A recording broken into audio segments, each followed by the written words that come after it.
खाती ग्रीटिंग ले ही कौना लड़की के ले जाके गिफ्ट दी यार सुन रे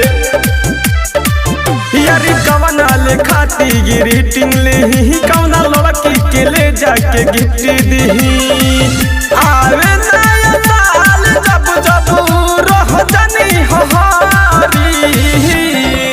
जब किस्मत में नइखे कौनो पापा के परी तो काहेला मनाई हम फर्स्ट जनवरी जब किस्मत में नइखे कौनो पापा के परी तो काहेला मनाई हम फर्स्ट जनवरी तो काहेला मनाई हम फर्स्ट जनवरी फर्स्ट जनवरी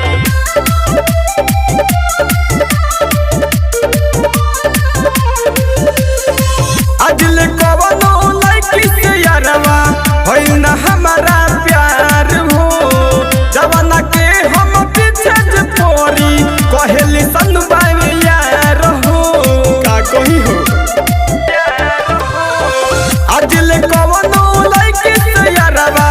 होई ना हमारा प्यार हो जवाना के हम पीछे जे पोरी कहेली सन बाई यार हो तेही बताऊ ना यारवा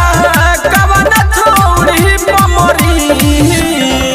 जब किस्मत में नइखे कौनो पापा के परी तो काहेला मनाही हम फर्स्ट जनवरी जब किस्मत में नइखे कौनो पापा के परी तो काहेला मनाही हम फर्स्ट जनवरी काहेला मनाही हम फर्स्ट जनवरी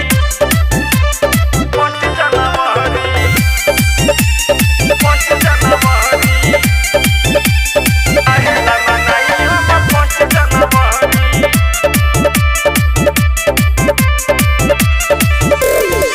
अर्जुन चौहान अब तू ही लगावो के नहु हमर सेटिंग हो नया साल काठमांडू मनाइब कोई के हमहु सेटिंग हो ए भाई लगाओ ना कनी व्यवस्था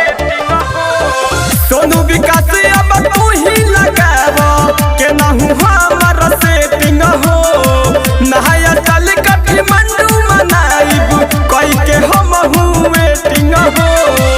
विपुला बिहारी कहियो खाके जहर मारी